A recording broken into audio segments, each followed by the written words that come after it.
घूमेगा तो जाके आंखों में अटक सकता है। जिन जिन की आंखों में अटकेगा तो उनको चश्मे लग जाएंगे, राइट। लेकिन कहाँ अटकेगा ये भगवान जानता है। आंखों की जगह वो हार्ट में भी, ब्रेन में भी अटक सकता है। ब्रेन में अटकेगा तो उनकी दिमाग थोड़ा कम काम करेगा, राइट, उनको सुस्ती आएगी। वो हार्ट में भी अटक सकता है, किडनी में भी अटक सकता है, तो किडनी कम काम करेगी, कम फिल्टर करेगी। और अगर वो हार्ट में हो गया तो हार्ट का ब्लॉकेज हो जाएगा, वो हार्ट का पेशेंट बन जाएगा।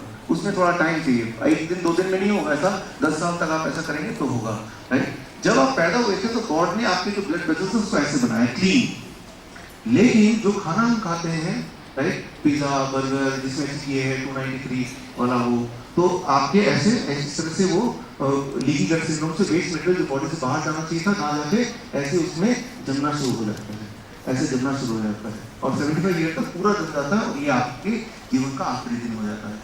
लेकिन जो लोग उस तरह की फूड नहीं खाते, जैसे मैंने आपको बताया, उनका 75 की एज में भी जमता है, क्योंकि कोई भी फूड खाएंगे बॉडी तो वेस्ट निकालेगा, लेकिन वो इतना ज्यादा नहीं होता। 75 की उम्र में भी वो किसी आम आदमी के 25 या 50 साल की उम्र के बराबर ही दिखते हैं, राइट। इस तरह से बॉडी काम करता है। अब इसी तरह कॉजेस हो जाएंगे तो आपकी हड्डियों पे कैसे काम करता है।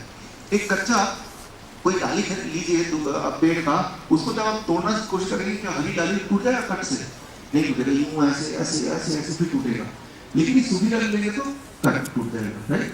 तो जब आप वो फूड खाते हैं तो आपकी जो हड्डी सूखी हड्डी बन जाती है, कभी भी गिरे हड्डी एकदम टूट जाएगी, जैसे बूढ़े लोगों की टूटती है, राइट। जिस तरह से हड्डियां बड़े कमजोर हो जाती हैं उनकी।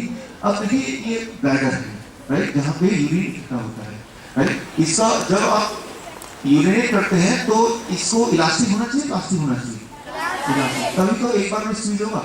लेकिन कुछ लोगों की क्या होती है, कुछ बच्चों की, बड़ों की धीरे धीरे वो प्लास्टिक हो जाती है। कैसे मैंने बताया, उससे क्या होता है, एक बार जाते हैं टॉयलेट तो थोड़ा सा ही निकाल पाते हैं, फिर दोबारा जाते हैं, अरे यार रात में फिर जगते हैं, फिर दोबारा थोड़ी देर बाद, क्योंकि उसका वो प्लास्टिक हो चुका है। सिमिलरली अपनी बोन्स, हड्डियों के बीच में एक फ्लूइड होता है, राइट, एक फ्लूइड होता है जिसकी वजह से हड्डियां आपस में ना टच करें और दर्द ना हो। आप में से कई सारे पेरेंट्स होंगे जिनकी हड्डियां और बोलते हैं फिर घुटनों में दर्द कर रहा है, कुछ मालिश करा लेते हैं, लेप लगा लेते हैं, कितने सारे अंकल आंटी होंगे, उनके बीच में जो फ्लूइड है वो खत्म हो गया।